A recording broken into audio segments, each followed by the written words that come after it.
In 1948 or 1949, Lionel released the GG1 Pennsylvania 2330 engine. In one of those years, Harold Protter, Tzvi Hirsch, son of Yosef, won a bet with his father. Knowing my father, it's not hard to believe this legend. His father, Joseph, an immigration lawyer, gas station owner, probably an immigration lawyer still at the time, 1948, 1949, bet his son, Harold, if he could be quiet for 10 minutes, he could have any toy in the store. And this train set, which consisted of this engine, this working milk car, this working box car, and this non-working Lehigh Valley car that needs to be refurbished, was Harold's choice of toys that day in 1948 or 1949, which makes this engine, which has been refurbished by me twice, it was given to me as a child, 70 or 69 years old, and it still works better than anything I can buy in the modern market, although its lack of computer software has led to several collisions, derailments, and damage to rolling stock. It is December 30th, the year 2018, the day before I'm going to be flying to Los Angeles, California for the funeral of my father, Harold E. Protter. If you watch high-definition television, as most Americans do, I do not have one.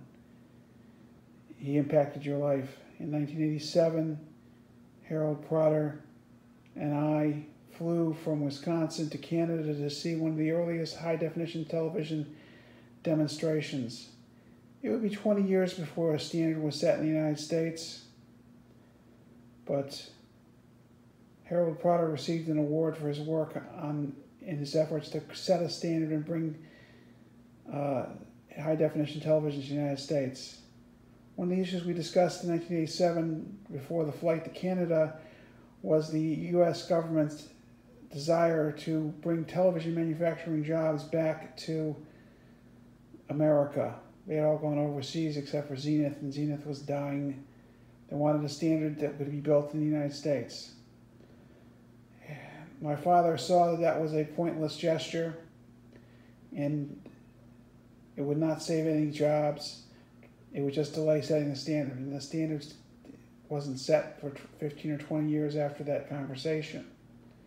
It sounds similar to another man of his generation, President Donald Trump, who promises to bring manufacturing jobs back to the United States.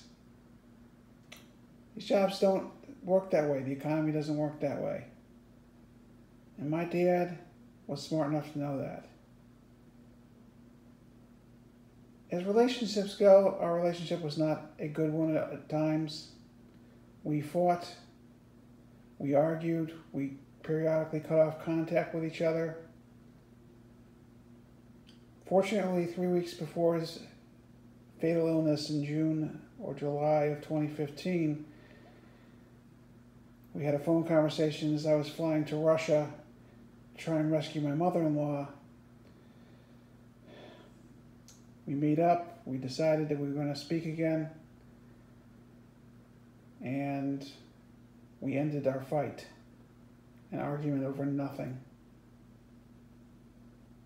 That's what Protters do. We argue over nothing. So over the past 3 years, I fought for his health care. I fought for his dignity. And on December 6th, during Hanukkah, when I visited him, I saw that he had lost his dignity. And although he still feared death, there was something different about him. And I sent an email out from my personal account, steve@hpux.ws, to the family saying, if you want to see him alive again, now is the time. And we received several warnings. I think he was in hospice 7 or 8 times. And interestingly enough, I don't believe he was in hospice when he passed away, although I'm not sure. According to his brother Robert, he died in his sleep Friday morning, the 20th of Teves, on the Hebrew calendar, the anniversary of the Rambam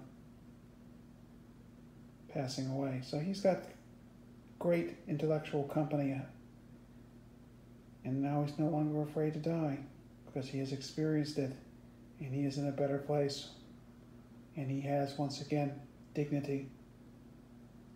And I will miss him. One thing I can say is during his illness, utilized the ability to visit him more than anybody else other than people who lived in Los Angeles, possibly.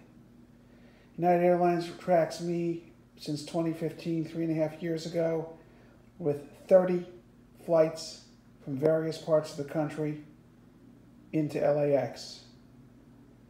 That wasn't just to change planes. That was to visit him, sometimes on the way to Israel, sometimes on the way to San Francisco, sometimes just to visit him.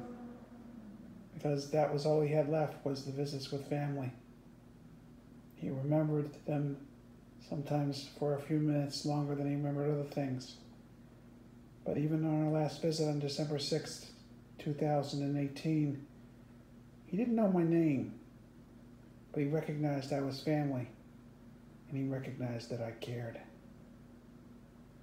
Tzvi Hirsch, son of Joseph, we will miss you.